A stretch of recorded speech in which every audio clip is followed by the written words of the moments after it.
भगवते वासुदेवाय। ओम नमो भगवते वासुदेवाय। ओम नमो भगवते वासुदेवाय। मुखं करोति वाचालं पंगुं लंघयते गिरिं यत्कृपातमहं वन्दे श्रीगुरुदीनतारिणं परमानंद माधवम श्रीचैतन्यमीश्वरम नारायणं नमस्कृत्यं नरं चैव नरोत्तमं दैवीं सरस्वतीं व्यासं ततो जयमुदीरयेत् नष्टप्रायेषु भद्रेषु नित्यं भागवत सेवया भगवती उत्तम श्लोके भक्तिर्भवति नैष्ठिकी।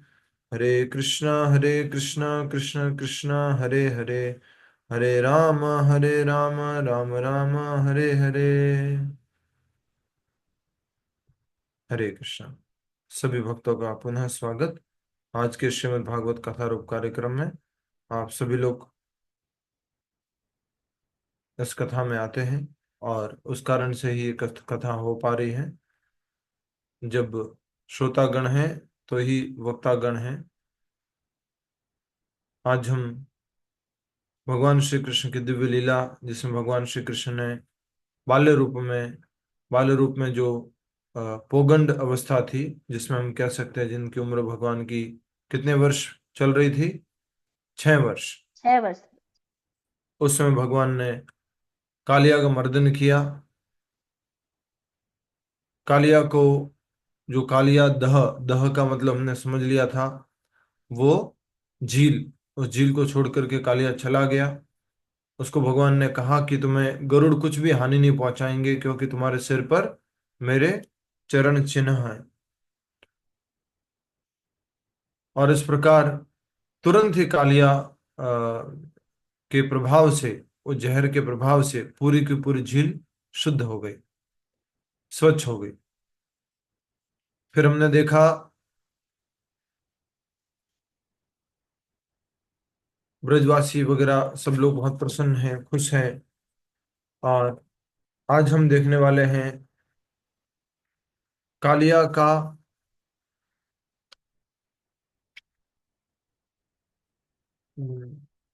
पूर्व जन्म, या कालिया कालिया का इतिहास। अध्याय का नाम है, सब लोग इस अध्याय को खोलिए।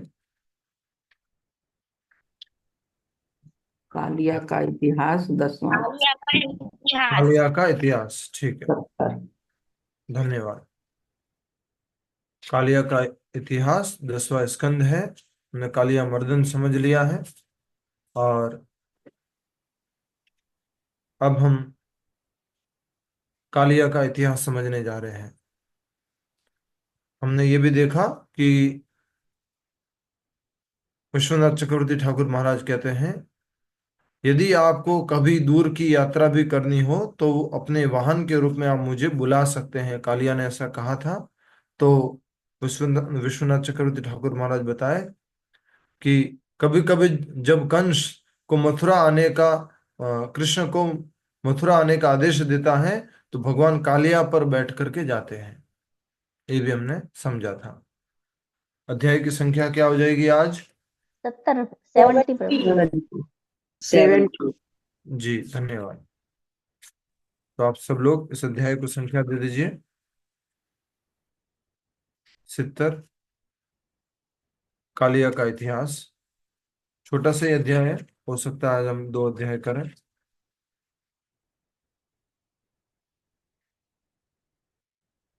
वर्षों पूर्व गरुड़ सर्पों के निवास स्थान रमणक द्वीप में आकर सर्पों का वध किया करता था। इसलिए पीछे अध्याय में हमने देखा था कि कालिया कहाँ रहता था पहले? रमणक द्वीप प्रभु जी। हाँ, तो वर्षों वर्षों पूर्व गरुड़ सर्पों के निवास स्थान रमणक द्वीप में आकर सर्पों का वध किया करता था। कौन? गरुड़। कुछ की हत्या वह भोजन के लिए अथवा कुछ को आकाश अकारण ही मारा करता था। गरुड़ जी इस समस्या का समाधान करने के लिए वासुकी ब्रह्मा जी के पास गए और यह निर्धारित हुआ कि महीने में 2 अर्ध चंद्रमा रात्रि के दिन गरुड़ जी को खाने के लिए एक सांप दिया जाएगा, और उसके अतिरिक्त वह किसी अन्य सांप को नहीं मारेगा। परंतु कद्रु का पुत्र दुष्ट कालिया गरुड़ के आने से पहले ही उसके लिए रखे सांप को खा लेता है। गरुड़ जी, गरुड़ जो है, उनका भोजन है कि वो सांप खा लेते हैं। तो वे सांप खाते हैं तो सांप ढूंढेंगे जाएंगे, तो ये रमणक द्वीप में आकर के वो सांपों को खाया करते थे, और कुछ को भोजन के लिए, कुछ को अकारण ही मार दिया करते थे। तो इस समस्या के समाधान हेतु वासुकी नाग कहाँ गए? ब्रह्मा जी के पास। जिसको भी प्रॉब्लम होती है तो कहाँ जाता है? कोई भी व्यक्ति, देवताओं को प्रॉब्लम होती है तो वो भी भाग करके ब्रह्मा जी के पास जाते हैं। तो ब्रह्मा जी के पास गए, और ब्रह्मा जी ने निर्धारित किया कि महीने में 2 अर्ध चंद्रमा रात्रि, मतलब समझ गए आप, एक कृष्ण पक्ष में आएगी, एक और शुक्ल पक्ष में आएगी। 2 अर्ध चंद्रमा रात्रि के दिन गरुड़ जी को खाने के लिए एक सांप दिया जाएगा, और उसके अतिरिक्त वह किसी अन्य सांप को नहीं मारेगा। परंतु कद्रु का पुत्र दुष्ट कालिया गरुड़ के आने से पहले ही उसके लिए रखे सांप को खा लेता है। कालिया खुद क्या है? सांप है। और आप वो एक सांप। छोटे जो सांप है उनको वो खा लिया है। हाँ? पर इसका नाम लिखा हुआ कद्रु का पुत्र दुष्ट कालिया। ठीक है। जब गरुड़ को इस बात का पता चला तो वह अत्यंत क्रुद्ध हो गया। कालिया को मारने की इच्छा से गरुड़ द्रुत गति से उसकी ओर दौड़ने लगा। जैसे ही गरुड़ ने कालिया पर झपटा मारा, उसने अपने सैकड़ों फनों से विष उगलते हुए अपनी रक्षा करने का प्रयास किया। अच्छा, ये गरुड़ क्यों मारना चाह रहे कालिया को? जल्दी से बताओ डॉक्टर नीलम माता जी। डॉक्टर नीलम माता जी। क्योंकि क्योंकि उसके लिए रखे हुए सर्प को कालिया खा जाता था। हाँ, तो उनके लिए जो सर्प, नहीं सारे सर्पों को नहीं। नहीं, जो उसके लिए रखा जाता था एक। हाँ, हर बार नहीं, एक बार की बात है। परंतु कद्रु का पुत्र कालिया गरुड़ के आने से पहले ही उसके लिए रखे सर्प को खा लेता। तो ये ऐसे कुछ घटना हुई कि एक बार खाया, 2 बार खाया, इस तरह से ये कालिया खा लेता था। तो इस प्रकार से गरुड़ जी को बहुत गुस्सा आ गया, और गरुड़ जी को गुस्सा आया तो फिर क्या किया गरुड़ जी? उनके पीछे भागने लगे, और गरुड़ जी और कालिया में युद्ध हुआ। तो कालिया क्या करता है? बहुत सारा विष उगलता है और अपनी रक्षा करने का प्रयास करता है। अपनी भयानक आंखों को विस्तारित करते हुए कालिया ने गरुड़ को इस डस लिया। गरुड़ को ही कालिया ने डस लिया। तब गरुड़ ने सोने जैसे चमचमाते अपने बाएं पंख से कालिया पर वार किया। कालिया के लिए वह वार घातक सिद्ध हुआ, और तुरंत भागकर उसने यमुना नदी के निकट बनी उस झील में आश्रय लिया। वह जानता था कि गरुड़ वहां नहीं आ सकता। तो याद रहेगा, भक्तों को सबको याद रहेगा कि कालिया कैसे वहां पहुंचा यमुना जी पे। यमुना जी के पास में झील में डर करके, भाग करके, गरुड़ के भय से भाग करके वो यमुना जी के जल में पहुंच गया। ठीक है। बहुत समय पहले सौभरी मुनि उस झील में ध्यान करते थे। आज भी ये झील है वृंदावन में। ये स्थान है जहाँ सौभरी मुनि का आश्रम बना हुआ है। तो आप लोग कभी विजिट करना चाहें तो विजिट कर सकते हैं। बहुत समय पहले सौभरी मुनि उस झील में ध्यान करते थे, और अक्सर गरुड़ वहां आकर मछलियों को खाते थे। मछलियों पर करुणा दिखाते हुए सौभरी मुनि ने गरुड़ से आग्रह किया कि वे मछलियों को न खाए। गरुड़ मान गए, परंतु चूंकि उन्हें बहुत भूख लगी थी, वे मछलियों के नेता को उठाकर ले गए। ये कब की बात है? बहुत समय पहले। अब ये कालिया की जो घटना हुई है, इससे भी, इशारा करो सब लोग, इससे भी पहले। तो सौबरी मुनि जो है एक बार जंगल में तपस्या कर रहे थे, जंगल में तपस्या कर रहे हैं, तो उनको लग रहा है कि नहीं नहीं, यहाँ तो बहुत सारे जानवर हैं, बहुत सारे लोग, जीव जंतु है, डिस्टरबेंस हो रहा है, मेडिटेशन नहीं कर पा रहा हूँ, अच्छा नहीं हो रहा है। तो वो क्या करते हैं कि मैं जल के अंदर चला जाता हूँ। और वो जल के अंदर जाते हैं तो बोले यहाँ कोई नहीं आएगा, कुछ टेंशन नहीं है, आराम से। हमारे में से भी कुछ भक्त लोग सोचते हैं वृंदावन वृंदावन जाऊंगा, आराम से रहूंगा, खूब भक्ति करूंगा। यस, जहां पर अभी आप हो उससे अच्छा है वृंदावन धाम, भगवान का धाम, सब कुछ एटमोसफियर अच्छा है, हेल्पफुल है। लेकिन जरूरी नहीं है कि वहां पर जाके आपको सब कुछ एकदम जैसा आपने सोचा था मिलेगा,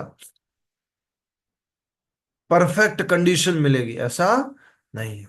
एक माता जी यहाँ गुड़गांव में कह रहे थे, प्रभु जी मैं तो वहां जाऊंगी और डेली 48 माला करूंगी, 64 माला करूंगी, यमुना नदी के किनारे बैठा करूंगी। अरे भाई, ये सब बोलने के लिए है, सब कुछ ऐसा होना मुश्किल है। अभ्यास बहुत मुश्किल। एक दिन बैठ गए, दूसरे दिन फिर गए वहां पर, और यमुना नदी के किनारे पर दे मच्छर मार रहे, खा रहे खा रहे खा रहे, क्या जब करोगे। तो इसलिए हम भी ऐसे कई बार अचानक डिसीजन ले लेते हैं कि नहीं नहीं नहीं, चलो चलो चलो, हरिद्वार चलते हैं। वो एक प्रभु जी डायलॉग मारते हैं ना, चल, छोड़ो घर बार, चलो हरिद्वार। हाँ, तो ये सौबरी मुनि जो है जल के अंदर तपस्या करने गए, और वहां पर जल के अंदर तपस्या कर रहे हैं, तो उन्होंने देखा कि अक्सर गरुड़ वहां आकर मछलियों को खाते थे। मछलियों पर करुणा दिखाते हुए सौबरी मुनि ने गरुड़ से आग्रह किया कि वे मछलियों को न खाएं। गरुड़ मान गए, परंतु चूंकि उन्हें बहुत भूख लगी थी, वे मछलियों के नेता को उठाकर ले गए। मछलियों के नेता को उठा करके ले गए गरुड़ जी, नेता को। जब सौभरी मुनि ने देखा कि अपने नेता के विरह में सब मछलियां अत्यंत दुखी हैं, तो उन सब पर कृपा दिखाने के भाव से उन्होंने गरुड़ को शाप दे दिया। यदि गरुड़ पुनः इस झील में मछलियां खाने आएगा तो वह तुरंत मर जाएगा। 90वें स्कंद में हमने वैष्णव के प्रति इस महान अपराध की चर्चा की थी, ऐसा यहाँ पर लिखा जा रहा है। गरुड़ क्या है, बोलो। वैष्णव। वैष्णव। गरुड़ एक वैष्णव है। क्यों वैष्णव है, बोलो। मांस खाने वाला वैष्णव होता है क्या, मछलियां खा। क्योंकि वो भगवान के भक्त है और भगवान के वाहन है। भगवान का भक्त है वो। भगवान के भक्त है, शरीर ऐसा धारण कर रखा है, वो वाहन है, और इसलिए उनका भोजन भी उसी तरह का है। तो हमारे मन में ऐसा आ सकता है कि यस, सौबरी मुनि सही कर रहे थे, मछलियों को बचा रहे थे, लेकिन साथ ही साथ वो एक बहुत बड़ा अपराध कर रहे थे। क्या अपराध कर रहे थे कि जो एक साधारण जीव है, ठीक है, बाद में लिखेंगे कि वो भगवान के भक्त है, बाद में देखेंगे।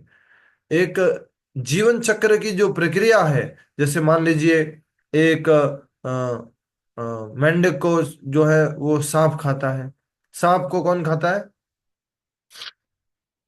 जरूर जी। गरुड़ जी। गरुड़ और मोर। तो इस तरह से ये जीवन चक्र है। तो वैसे ही गरुड़ जी का भोजन है मछली या सांप, तो उसको खाने से रोक रहे हैं। पहला तो ये, वो तो खाएंगे, किसी न किसी को तो खाना है उनको। अब दूसरा ये कि वो भगवान के भक्त हैं, विष्णु भक्त भवे देवा, वो भगवान के भक्त है, और भक्त होने के नाते उसको अपने उसका भोजन करने नहीं दिया सौबरी मुनि ने। तो ये क्या हो गया, वैष्णव अपराध हो गया। और उल्टा श्राप और दे दिया कि अगर ये गरुड़ यहां पर आकर के भोजन करेगा तो क्या होगा, देखो क्या लिखा हुआ है, वह तुरंत मर जाएगा। श्राप दे दिया। तो ये क्या हो गया, बोलो। वैष्णव अपराध। कभी कभी कोई वैष्णव की कुछ इच्छा हो, ठीक है, खाने से संबंधित है, प्रसाद है। अब दो चार रसगुल्ले आपने ऑफर किए थे, सामने रखे थे, और प्रभु जी घर में आए थे, प्रभु जी खा लीजिए। तो आपने एक ऑफर किया, खा लिया। दूसरा ऑफर किया, खा लिया। फिर बोले "ये तो प्रभु जी तो सारा खा जाएंगे, इनको मुझे लगता है रसगुल्ले अच्छे लगे, साइड में कर दो", बोले। तो किसी भी प्रकार से हमें वैष्णव की निंदा, वैष्णव के प्रति अपराध नहीं करना है, सबसे बड़ा अपराध है ये। अब इसमें हमने देखा था यहाँ पे लिखा हुआ 9वें स्कंद में हमने पढ़ा था कि वैष्णव के प्रति अपराध क्या था उसमें। अम्बरीश महाराज की कथा, अम्बरीश महाराज और दुर्वासा मुनि की कथा। दुर्वासा मुनि, अम्बरीश महाराज, दुर्वासा मुनि ने किसके प्रति अपराध किया? अम्बरीश महाराज के अम्बरीश प्रति। महाराज के रामावतार जी याद आया कुछ? कुछ समझ में आ रहा है ना आ रहा है? ना आ रहा है? नहीं याद आया कि अम्बरीश महाराज की कथा कितने भक्तों को याद आ गई? अम्बरीश महाराज दुर्वासा मुनि, फेमस कथा है ये तो। नीलम माता जी, मोहिनी दासी माता जी, नहीं याद आई? याद है नीलम प्रभु माता, जी। नीलम माता जी, रेखा मल्होत्रा माता जी, उर्मिल माता जी। ऐसे तो मैं नहीं समझूंगा ना, ऐसे करना पड़ेगा। आपके आज फ्रेंड से बात हो रही थी, विष्णु भक्तों ने बात कराई, लंदन वाले। मेरी भी बात हुई है उनसे, आप जा रहे हैं वो लंदन बर्मिंघम से, हाँ, यस। अभी बात हुई मेरी। यस, आपने अच्छा किया, प्रभु जी के सारे व्यवस्था करवाई है आपने, धन्यवाद है नहीं आपका। प्रभु जी, हमारी कहाँ इतनी वो है, बस हो गया। बहुत अच्छे अच्छा। से। यस। तो थोड़ा जल्दी से याद दिला रहा हूं, सभी लोग ध्यान से सुनिए, दोबारा कभी मत बोलना। ये भगवत गीता क्लास में भी ये कथा सुनी है, भागवत में भी ये कथा सुनी है, और भी बीच बीच में ये कथा सुनी है। वैष्णव अपराध की बड़ी कथा है ये। शॉर्ट में बोलता हूं। एक बार अमरीश महाराज, जो भगवान के भक्त है, उन्होंने एकादशी का व्रत किया हुआ था, और उनको द्वादशी के दिन व्रत को खुलना था। तो वहां पर कौन आ जाते हैं? दुर्वासा मुनि। जो अमरीश महाराज है, उनकी ख्याति सब जगह फैल रही थी, वो बहुत फेमस हो रहे थे। तो दुर्वासा मुनि को अच्छा नहीं लगा। दुर्वासा मुनि गए वहां पर, और अमरीश महाराज ने उनका बहुत स्वागत किया। लेकिन फिर कहते हैं कि अभी मैं स्नान करके आता हूँ, फिर उसके बाद में व्रत खोलूंगा, उसके बाद में प्रसाद पाऊंगा। तो अमरीश महाराज कहते हैं ठीक है। दुर्वासा मुनि का भी व्रत था, अमरीश महाराज का भी व्रत था। दुर्वासा मुनि गए स्नान करने के लिए, लेकिन दुर्वासा मुनि जानबूझ करके टाइम पर नहीं आए, और इधर टाइम निकलता जा रहा है, व्रत को खोलने का टाइम निकलता जा रहा है, पारण का समय निकलता जा रहा है। तो फिर अमरीश महाराज ब्राह्मणों से कहते हैं मैं क्या करूं, दुर्वासा मुनि तो आए नहीं। तो ब्राह्मण लोग कहते हैं ऐसा करो कि आप थोड़ा सा क्या पी लो? जल पी लो।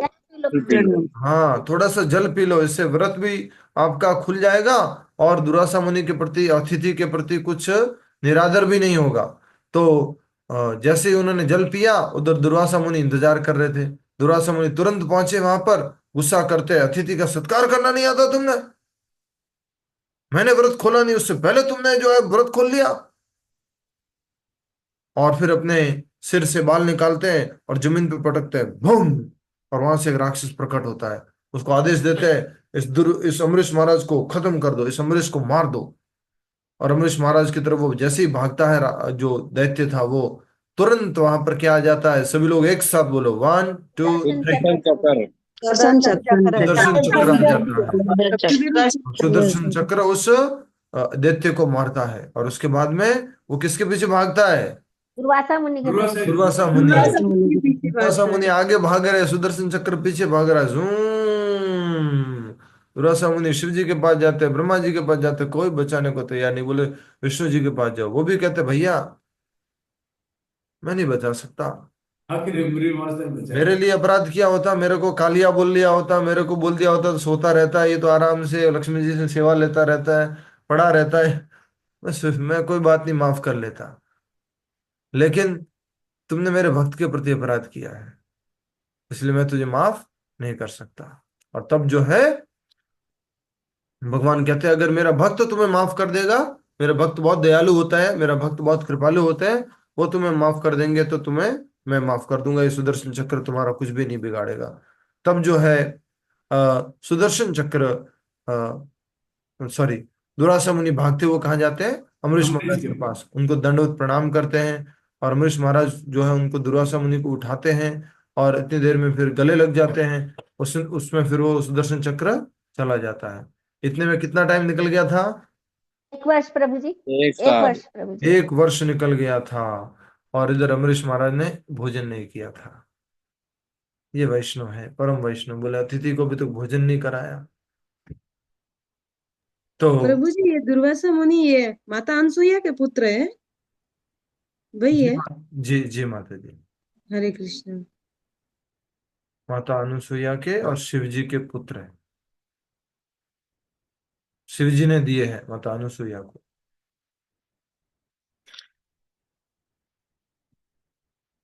ठीक है, आगे बढ़ेंगे।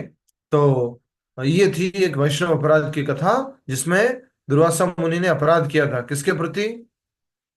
अमरीश राधा महाराज के वैष्णव के प्रभु जी। प्रति। हाँ, अम्बरीश तो अम्बरीश यहाँ राजा। पर भी हम देख रहे हैं कि खाना खाने नहीं दिया वैष्णव को, और उल्टा श्राप दे दिया कि तुम अगर इधर आओगे खाने के लिए मर जाओगे। तो ये तो वैष्णव अपराध हो गया।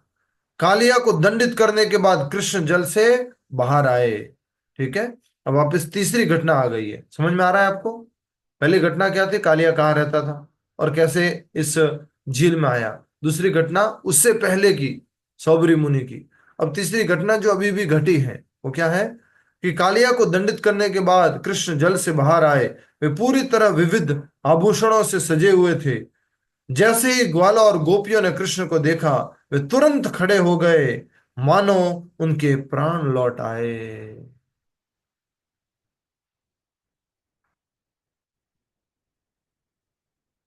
भजन क्या गाते हैं संध्या शयन आरती में? कामानतिया भजन क्या गाते हैं शयन आरती में? बोलो बोलो, बोलिए।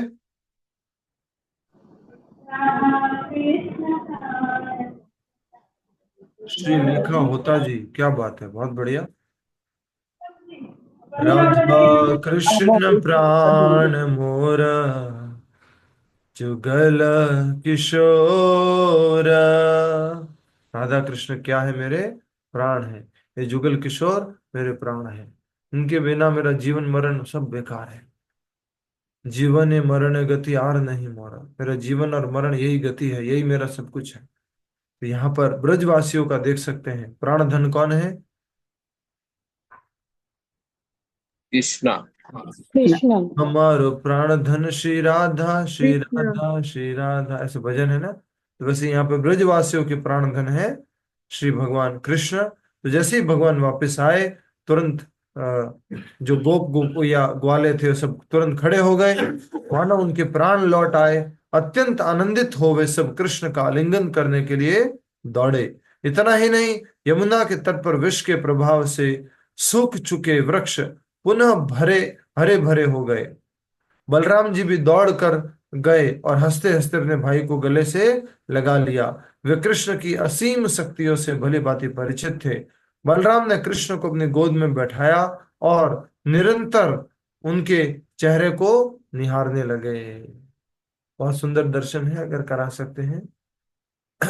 बलराम जी ने भगवान कृष्ण को कहाँ बिठाया? अपनी गोद में।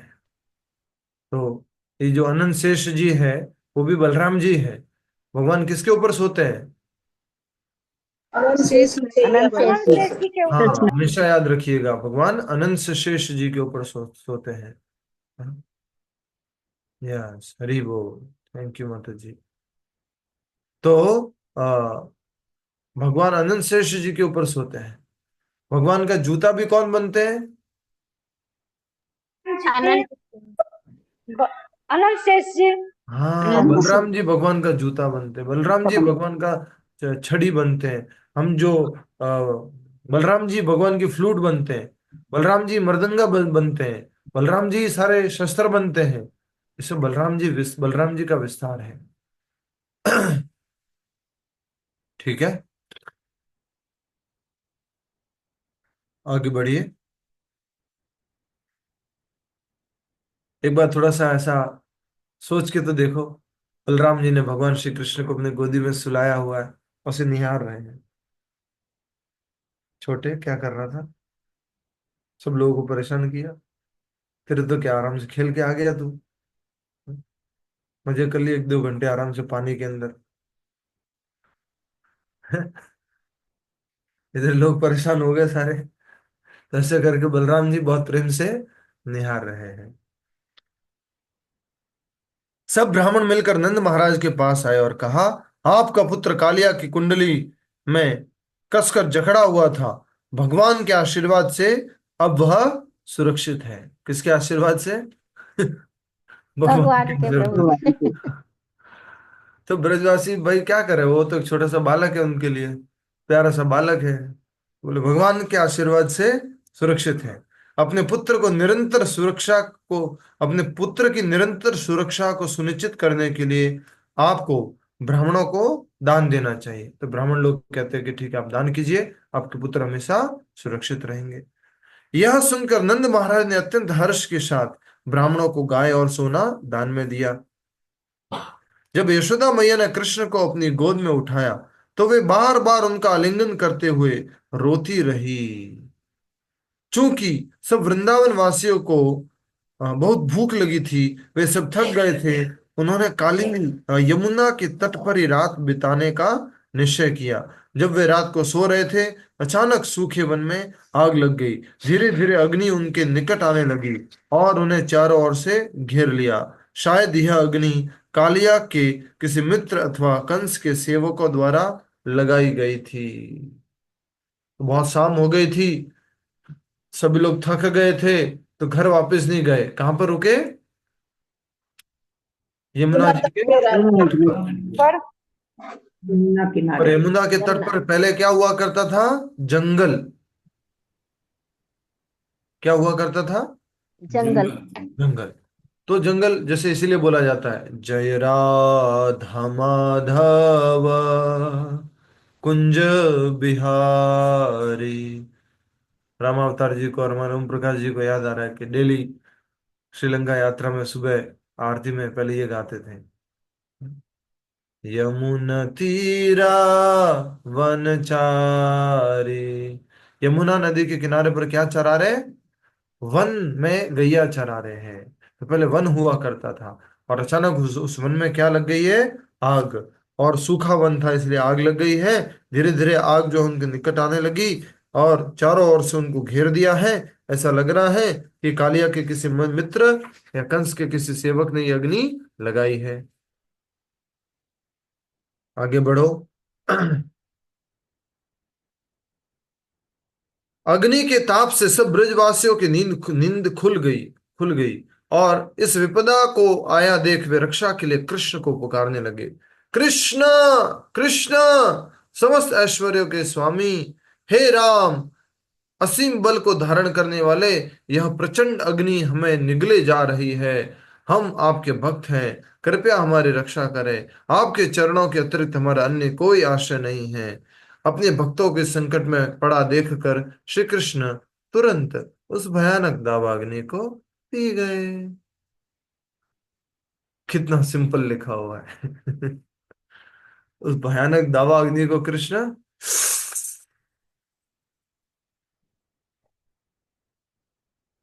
पी गए। दावाग्नि जो इतनी भयानक थी, जिसको शांत करना अपनी शक्ति से बहुत मुश्किल है। देखिए आप सब लोग, देखिए सभी लोग स्क्रीन पे देखिए, भगवान पी रहे हैं। जय हो, हरी बोल।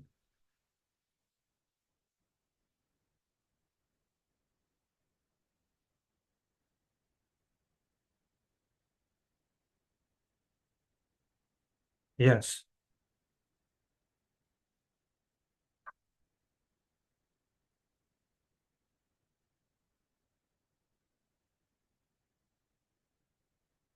अब हम आगे का अध्याय शुरू करें, वो भी छोटा प्रभु सा जी ही।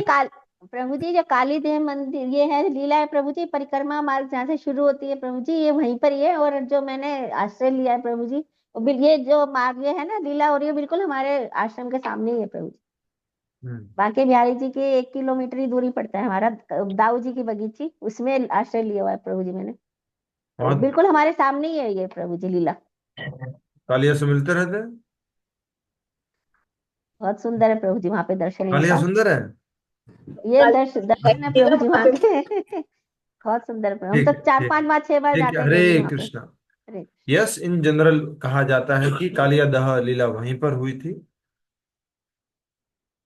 लेकिन कुछ और भी जो ब्रज के ही अलग अलग पास टाइम है, उसके अनुसार एक और स्थान है जो जेत करके है।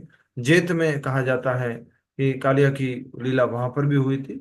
मुख्य रूप से ब्रजवासी भक्त लोग सब लोग मानते हैं कि इस यमुना नदी के किनारे पर ही जो स्थान है, बांके बिहारी जाने से पहले जो आता है, वहां पर ये कालिया दह की लीला हुई थी। वो कदम का पेड़ है जहां से भगवान ने जंप किया था। ठीक है। अ, एक बात आई थी इसमें। ये श्लोक ढूंढ लीजिए प्लीज, इंपॉर्टेंट श्लोक है ये, और आप लोग अंडरलाइन कर लो इसको। कृष्ण कृष्ण समस्त ऐश्वर्यों के स्वामी राम, असीम बल को धारण करने वाले, यह प्रचंड अग्नि हमें निगले जा रही है। हम आपके भक्त हैं, कृपया हमारी रक्षा करें। आपके चरणों के अतिरिक्त हमारा अन्य कोई आश्रय नहीं है। हमें भी एक अग्नि निगले जा रही है। कौन सी अग्नि निगल रही है हमें? संसारिक माया। अपनी प्रभु हाँ, माया। सुबह सुबह मंगला आरती में पहली लाइन है, संसार दावा नलली ढलोका। ये संसार दावा नल, संसार में जो इच्छाओं की, एक दूसरे के स्वार्थ, अपने अपने स्वार्थ की जो अग्नि लगी हुई है, उस कारण से लोग बिना कुछ सोचे समझे कार्य कर रहे हैं। उस दावा अग्नि में हम लोग भी जलते जा रहे हैं। तो हमें कैसे उस शांति मिलेगी उस दावा अग्नि से?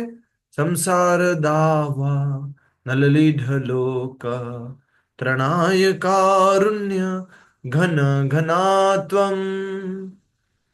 जब कारुण्य घन घनत्वम, जब बहुत काले काले घने घने बादल आएंगे, और जो जंगल में आग लगी हुई है, जो घर्षण से लगी है, उसमें पानी बरसाएंगे, तो ये आग क्या हो जाएगी? बुझ जाएगी। वैसे ही हमारे जीवन में जो आग लगी हुई है वो कैसे बुझेगी? बोलो। इसे भक्ति से प्रभु जी। भगवान की उनके भक्ति भक्त से करके। करने से। वंदे गुरो श्री चरणारविंदम। जब हम प्रमाणिक गुरुदेव की शरण में जाएंगे, और गुरुदेव जो भगवान श्री कृष्ण करुणा रूपी बादल है, करुणा रूपी सागर है, वहां से वो बारिश को लेके आएंगे, वहां से वो करुणा को लेके आएंगे, तो हमारा भी संसार दावा क्या हो जाएगी? हमारी भी संसार अग्नि क्या हो जाएगी? शांत हो रही है कि नहीं हो रही? इशारा करो, यस नो। ये संसार दावा कम हो रही है। ये नहीं माता जी। सॉरी प्रभु जी, हमने उल्टा हम दूसरा वाला डिस्प्ले कर। स्क्रीन ऑफ कर लीजिए, पहले आप निकाल लीजिए, उसके बाद शेयर करेंगे।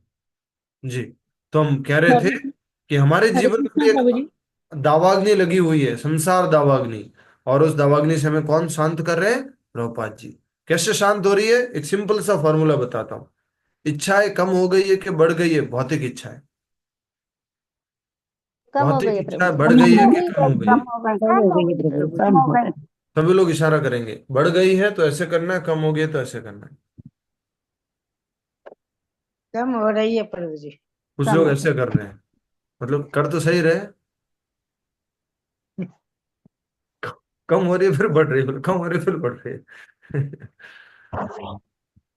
ठीक है। यस, ये प्रूफ है कि जब हम भक्ति में होते हैं। मिथिलेश अग्रवाल माता जी, कैसे हैं आप? माइक का ध्यान रखो ना।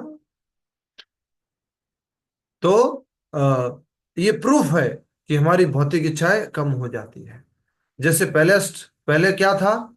पहले जो है, हमारे को नए कपड़े पहनने हैं, और ये जूते खरीदने हैं, और यहाँ घूमने जाना है, और ये वाला खाना खाना है, और ये भी खाना है, और ऐसे करना है, वो करना है। धीरे धीरे ये सब क्या हो जाता है? कम हो जाता है भक्ति में। हाँ, पहले से तो कम हुआ है। पागलपन, वाह! एक माता जी लिख के भेज रहे हैं। श्लोक याद करने की कोशिश कर सकते हैं, बहुत सुंदर श्लोक है ये।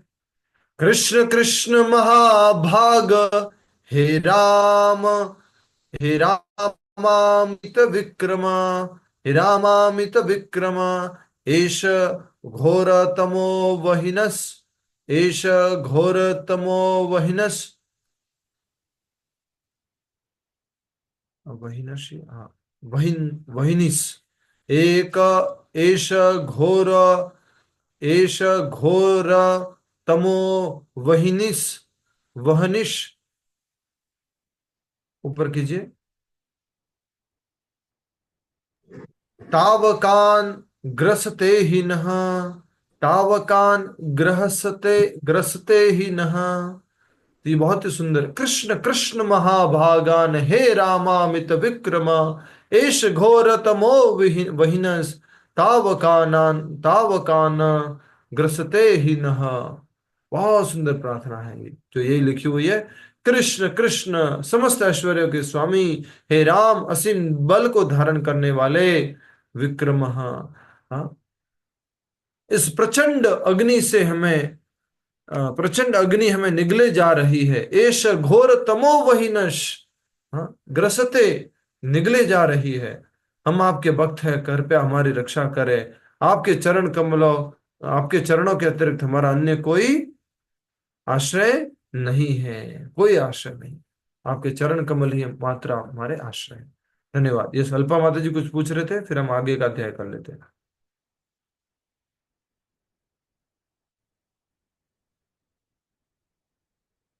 यस, अल्पा माता जी। हरे कृष्णा प्रभु जी। हाँ, प्रभु जी, मैं ये जानना चाह रही थी कि जो अभी ग्वाल बाल ने प्रार्थना की भगवान कृष्ण के लिए, तो वो लोग ने कृष्ण को पुकारा एज ए भगवान वो समझ के और राम भगवान को समझ के, तो क्या वो टाइम पे वो लोग राम भगवान की पूजा करते थे और कृष्ण को भी भगवान ही समझते थे? राम भगवान नहीं, बलराम को बोल रहे हैं। अच्छा, ओके। बलराम, इसलिए लिखा असीम बल को धारण करने वाले। अच्छा अच्छा। हाँ, कृष्ण कृष्ण महाभागा, बलराम विक्रमा। अच्छा और भगवान, ये जो लिखा हुआ है ना कि अ, हम आपके चरण कमलों के अतिरिक्त हमारा अन्य कोई आश्रय नहीं है, हम्म। एक्चुअल में ये भगवान समझ करके नहीं कर रहे हैं। और ये प्रार्थना के अंदर सीधा सीधा ये अर्थ भी नहीं निकलता है, ये तो प्रभुपाद जी हमें समझा रहे हैं। अच्छा। ये प्रेयर के अंदर सीधा सीधा अर्थ ये नहीं निकलता है। ये तो बस है, कृष्ण, हे बलराम, ये अग्नि बहुत तुम्हें खा रही है, ये अग्नि हमें निगल रही है, हे कृष्ण, हे बलराम, थोड़ा रक्षा, हमारी रक्षा करो। ऐसे हम्म। ऐसे प्रार्थना। जी प्रभु जी। ठीक है, हरे कृष्ण। हम एवरीडे सुबह प्रार्थना करते हैं, हे गुरुदेव, हे प्रभुपाद, ये संसार दावाग्नि में खा रही है, संसार दावा नलली ढलोका, प्रणय कारुण्य घन घना स्वम। 4:30 बजे आरती में ये गाते हैं सबसे पहले। ठीक है, अगला अध्याय शुरू करते हैं। अध्याय 71, बलराम जी द्वारा प्रलंबासुर का वध। अब अग्नि लग गई है तो कुछ तो होना है ना। अध्याय संख्या 71, बलराम जी द्वारा प्रलंबासुर का वध। अपने पास समय है, हम कर लेंगे पूरा। पूरा करें कि आप सब लोगों को मंदिर जाना है सेवा के लिए। आज कार्तिक का पहला दिन है, शरद पूर्णिमा का दिन है। कर लेंगे प्रभु जी, तो छोटा ही है। ठीक है। ग्रीष्म ऋतु आ चुकी थी। अत्यंत अत्यधिक गर्मी के कारण अधिकांश लोगों को यह ऋतु अच्छी नहीं लगती, परंतु चूंकि वृंदावन में श्री कृष्ण और बलराम जी निवास कर रहे थे, वहां की गर्मी भी वसंत ऋतु के समान अत्यंत सुहावनी थी। अभी नहीं है कृष्ण बलराम, तो अभी तो बहुत गर्मी लगती है भाई वृंदावन में। कल कल बहते झरनों की आवाज से झिंगुरों की आवाज दब गई थी। झिंगुरों की आवाज क्या होती है? ये जुगनू की आवाज विकर्ण। लगाते थे, जुगनू बोलते हैं। चीं, चीं, चलता रहता है ना। कभी कभी रात को, आजकल तो कहाँ सुनाई देती है, कभी थोड़ा जंगल वाले एरिया में जाओ तो सुनाई दे। कल कल बहते झरनों की आवाज से झिंगुरों की आवाज दब गई थी, और उन झरनों से उड़कर आते कणों से वृक्ष सदैव भीगे रहते। वायु अपने साथ नदियों और सरोवरों में उगे विविध प्रकार के कमलों तथा कुमुदनियों का पराग लेकर बहती, अर्थात वो सुगंध लेकर बहती। आजकल तो कमल में से खुशबू नहीं आती, आजकल के जो कमल है, जिससे वृंदावन का पूरा वातावरण शीतल बन जाता। जहां दृष्टि डालो हरी घास उगी थी, परंतु सुंदर फूलों से सुशोभित, पर सॉरी, उगी थी। वन सुंदर फूलों से सुशोभित थे और वातावरण नाना प्रकार के पशु पक्षियों की किलकारियों से व्याप्त था। समय कौन सा है? गर्मियों का। अरे वाह, गर्मियों में इतना सुंदर। हरि बोल। जब कृष्ण बलराम धरती पर है तो ग्रीष्म ऋतु हो, शरद ऋतु ऋतु हो, वर्षा ऋतु हो, सब ऋतुओं में सुहावना मौसम है। ठीक है, तो ये वो लीला पूरी हो गई है, अग्नि वाली लीला। ठीक है, अग्नि को पी गए भगवान। अपनी लीलाओं का सुख लेने के लिए श्री कृष्ण ने अपनी बांसुरी बजाते हुए बलराम जी अपने सखाओं तथा गायों के साथ वन में प्रवेश किया। बलराम जी के साथ में, सखाओं के साथ और गायों के साथ में वन में प्रवेश कर गए भगवान श्री कृष्ण। नव अंकुरित घास, मोर पंखों, पुष्पमालाओं, कलियों के गुच्छों तथा रंगों से स्वयं को सजाते हुए कृष्ण, बलराम और उनके मित्र नाचते गाते तथा कुश्ती खेलने लगे। नाचने, गाने और कुश्ती खेलने लगे। चूंकि अभी तक कृष्ण और बलराम का मुंडन संस्कार नहीं हुआ था, इसलिए उनके बालों के गुच्छे कौवों के पंखों जैसे दिख रहे थे। कौवों के पंखों जैसे दिख रहे थे गुच्छे। जब कृष्ण नाचते तो कुछ ग्वाल वाला गाते हुए उनके साथ नाचने लगते, कुछ बांसुरियां बजाते, कुछ करताल, कुछ बिगुल और कुछ कृष्ण के नृत्य को सराहना करते।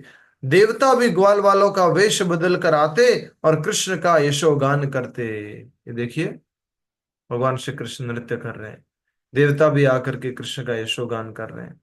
कुछ गा रहे, कुछ नाच रहे, कुछ उनका नृत्य का गुणगान कर रहे हैं। हरि बोल। कृष्ण और बलराम अपने मित्रों के साथ हर प्रकार से खेल खेलते और कई बार तो उनमें कुश्ती तक हो जाती। कई बार कृष्ण और बलराम दूसरे बच्चों के बाल खींचते। वाह भैया, बचपन में किसी के घर पे जाके पैसा भी किया और अभी बाल खींच रहे हो। बचपन में बच्चे लोग पहले करते थे, आजकल तो ये होता ही नहीं। शहरों में ये होता है क्या, बाल खींचना? मुझे तो याद है, मान लीजिए कोई, हम आपस में भाई भाई है, किसी बात पे लड़ गए, मैं बड़ा कटोरा तूने क्यों लिया आज लंच के अंदर खाने में? दादी चूरमा बना के रखती थी, लंच में फिक्स था हमारे। रोटी, रोटी और गुड़ और ऊपर घी, चूरमा। अब क्या है कि वो कांसा के बर्तन थे, तो एक बर्तन थोड़ा सा, एक बड़ा था थोड़ा सा, तो मेरे और मेरे ताऊ जी के जो लड़का है, भाई है, वो मेरे से उम्र में थोड़ा सा छोटा था, लेकिन फिर भी जिद होती थी, बड़ा वाला बर्तन कौन लेगा। फिर बड़ा बर्तन अगर किसी ने ले लिया और सेट नहीं हुआ, तो फिर तूने ले लिया, फिर लड़ाई शुरू। महाभारत। और फिर ऐसी लड़ाई होती थी कि फिर लिप लुढ़कते जा रहे, लुढ़कते जा रहे, और फिर दादी आती थी, फिर छुटा छुड़ाती थी।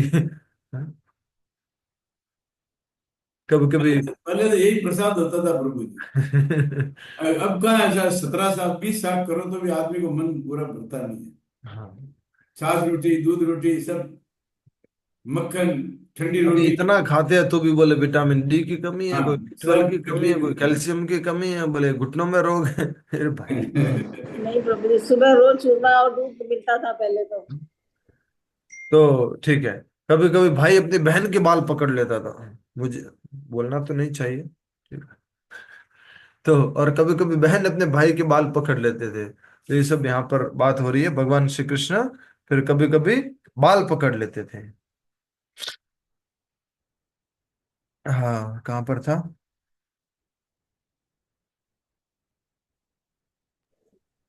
जब ग्वाल कृष्ण नृत्य करने लगते तो कृष्ण और बलराम उनके साथ गाने बजाने लगते और कई बार वाह, बहुत अच्छा लगा, बहुत अच्छा लगा कहकर अपने मित्रों की प्रशंसा करते।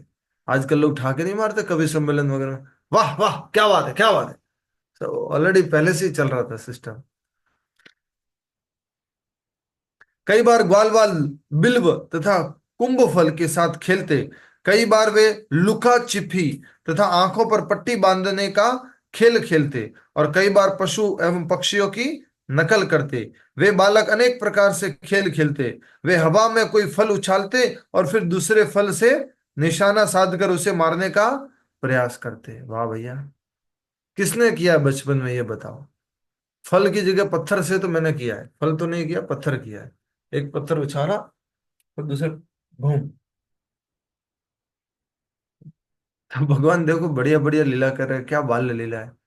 आराम से स्मरण कर सकते हैं, पत्थर उछाल रहे हैं, फल उछाल रहे हैं, मार रहे हैं, कान खींच रहे हैं, बाल खींच रहे हैं, नृत्य गान कर रहे हैं, बीच बीच में बोल रहे हैं, वाह क्या बात, अरे वाह वाह मधुमंगल, क्या गाया तुमने, अरे वाह वाह, बहुत बढ़िया। ठीक है। कृष्णा प्रभु जी कपड़े की गेंद भी तो बनाते थे प्रभु जी। कपड़े की गेंद, उसको क्या बोलते थे? संतोलिया। संतोलिया। ऐसा मारते थे पीछे भाई साहब। और कपड़े की नहीं होती थी ज्यादातर, तो वो मोजे की होती थी। मोजे के अंदर कपड़ा डाल डाल के फिर उसको टाइट बांध करके। ठीक है।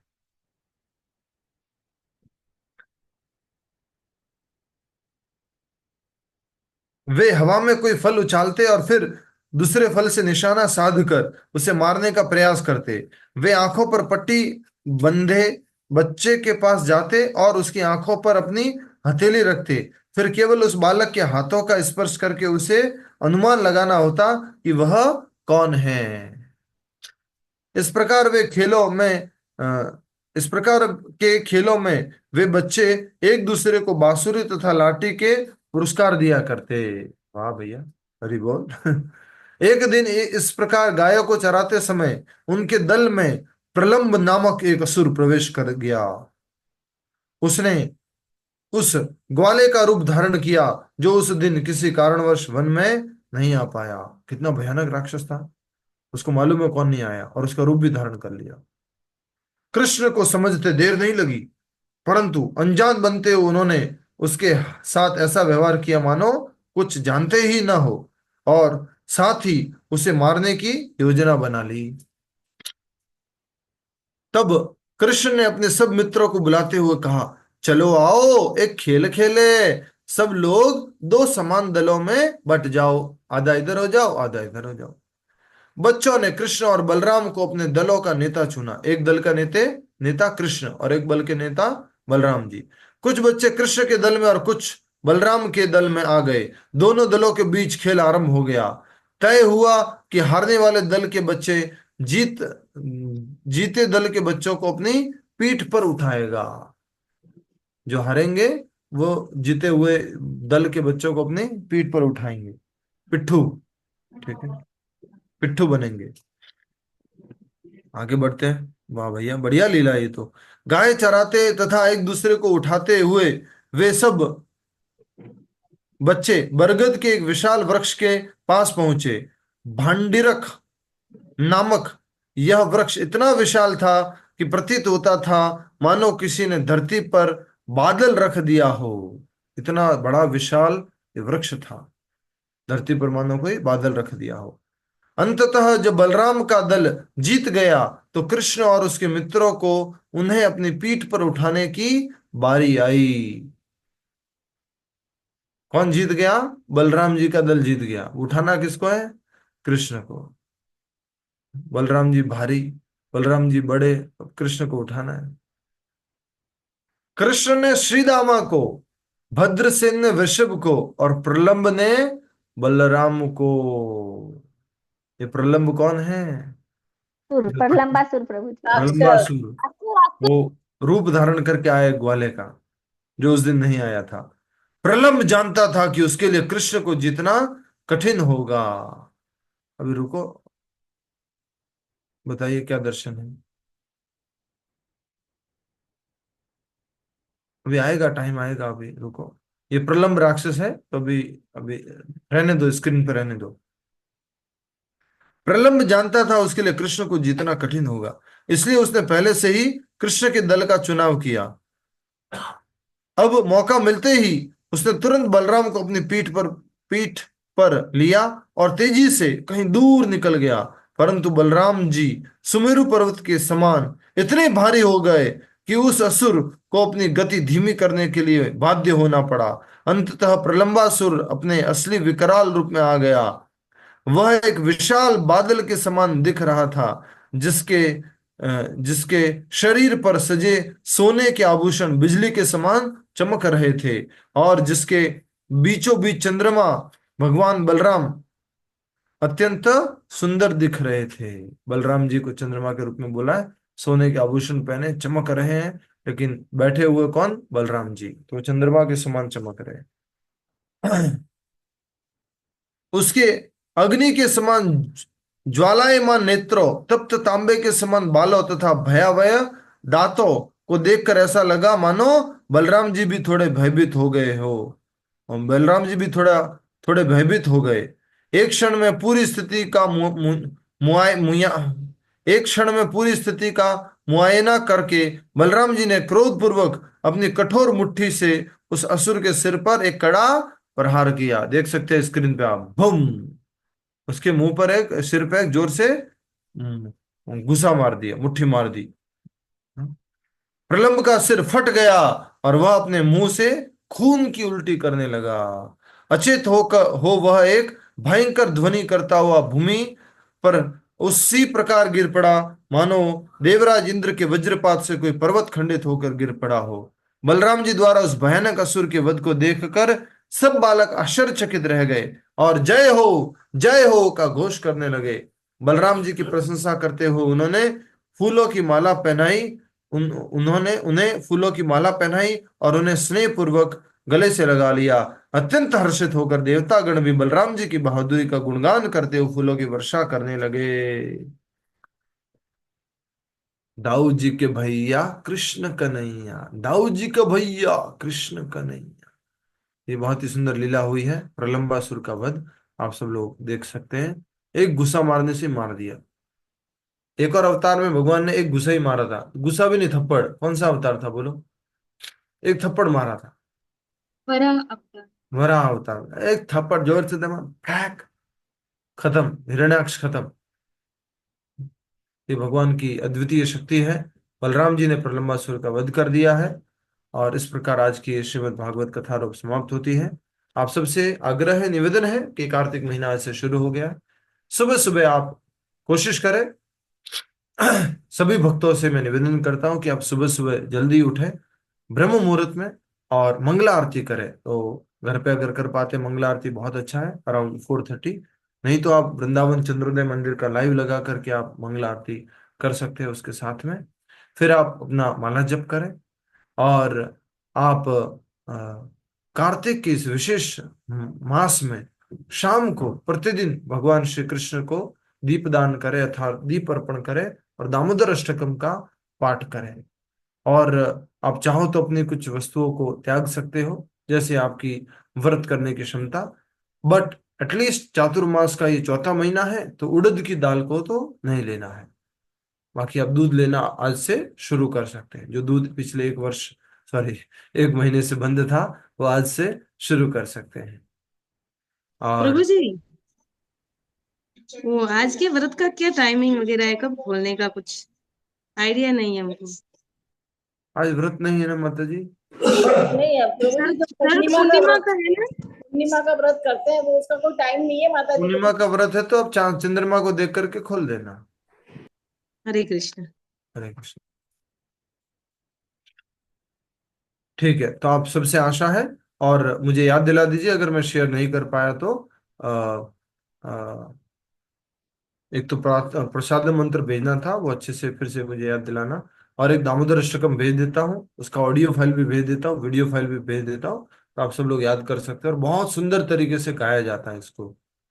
नमामीश्वरं सच्चिदानन्दरूपम् लसत्कुण्डलं गोकुले भ्रजमानम्। बहुत ही सुंदर है। और आ, इसका अर्थ भी बहुत सुंदर है। उस रस्सी को प्रणाम हो, उस पेड़ को प्रणाम हो। मुझे तो कोई मोक्ष नहीं चाहिए, मुझे कुछ सिद्धि नहीं चाहिए, मैं तो बस जन्म जन्मांतर तक आपका भक्त बनता रहूं। बहुत सुंदर प्रार्थनाएं भी है। ठीक है, इससे कुछ पूछना है तो पूछ सकते हैं, नहीं तो हम माला जप करेंगे। हरे कृष्णा प्रभु जी।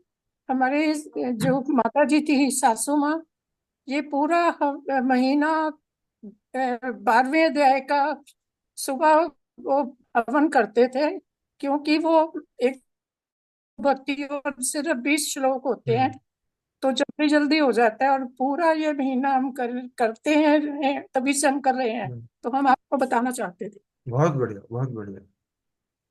प्रणाम। दूसरा, एक आप अगर चाहो तो इस तरह का एक व्रत ले सकते हो कि जी, जब तक 16 माला पूरी नहीं होगी तब तक आप कुछ खाएंगे नहीं। वो तो हम करेंगे, वो हम करते हैं, वो हर रोज करते हैं। उसके पहले हम अन्न ग्रहण नहीं करते, माता और जी, ये 12वें अध्याय का भी हम नियम से करते हैं पूरा महीना। यहाँ तो 16 माला से पहले खा लेते हैं। नहीं, वो नहीं करते हम, अब खाते नहीं है कुछ। 16 माला का जाप नहाने के बाद, और ये 12वें अध्याय का हवन छोटा सा वो करते बहुत बढ़िया। हैं। ठीक है। हाँ, तो अभी हम माला जप शुरू करते हैं। कार्तिक का महीना है, ऐसा कहा जाता है कि इतना कोई बड़ा पाप नहीं है जो कार्तिक में भगवान को दीपक अर्पण करने से समाप्त नहीं होता। इतना बहुत बड़ा इसका पुण्य है। चर्चा करने के लिए जाए तो बहुत सारी चर्चा है। आप जानते ही हैं, बहुत वर्षों से जुड़े हुए हैं आप सब भक्त लोग। बाकी ग्रुप में कोई वीडियो वगैरह होगा तो भेज देंगे हम। माला करेंगे। कार्तिक महीने में 16 माला करने की आप अवश्य कोशिश करें, जो भक्त लोग नहीं करते हैं, और इस महीने से आपको आदत लग जाएगी। हरे कृष्णा। हरे कृष्णा प्रभु जी। उसमें यमुना जी में गरुड़ भगवान नहीं आएंगे। अ, कालिया को कैसे मालूम कि गरुड़ भगवान अब नहीं आएंगे? हाँ, यमुना जी में नहीं आएंगे। शौबरी मुनि ने श्राप दे दिया था ना, ये यहाँ क्या कब आएंगे, प्रभु? हाँ आएंगे तो मर जाएंगे। तो शौबरी मुनि ने श्राप दे दिया था। जी प्रभु जी, वो सुनना रह गया था शायद थोड़ा सा, इसलिए समझ नहीं आया। लिखा हुआ है ना पुस्तक में। जी प्रभु जी, जी। आपके पास है किताब? किताब नहीं है प्रभु जी। क्यों नहीं है? अभी ज्वाइन किया था, अभी लिया नहीं था, अब ले लेंगे प्रभु जी। कितना समय हो गया ज्वाइन किए हुए? हो गया प्रभु जी, अब ले लेंगे। हो गया, मुझे मालूम है, बहुत समय हो गया आपको। जी जी प्रभु जी। मैं डांटना चाहता हूँ लेकिन आप समझ जाओ। जी जी। ठीक जी है। प्रभु जी। हरे कृष्ण। ओके। हाँ, हरे कृष्ण प्रभु जी। ठीक है, और कोई? हरे कृष्ण प्रभु जी। यस माता जी। वो आपको मैसेज भेजे थे जगन्नाथपुरी का, वो जो दर्शन वाला जो जगह है उसका थोड़ा भेज दीजिएगा। ठीक है। हरे कृष्ण प्रभु हरे जी। कृष्ण। ठीक है, सभी को शरद पूर्णिमा की हार्दिक शुभकामनाएं, बहुत बहुत धन्यवाद। और कार्तिक दामोदर मास में आप अधिक से अधिक नाम जप करें। 16 हरे माला सुबह सुबह कर लें, बहुत अच्छा होगा, आपको अलग से लगेगा। और किसी की 16 माला नहीं हो रही है तो ये कसम खा लो, एक को ब्रेकफास्ट लूंगा ही नहीं जब तक मेरी 16 माला नहीं होगी। कृष्ण प्रभु जी। हरे कृष्ण। ठीक है, थैंक यू। हरे हरे कृष्ण।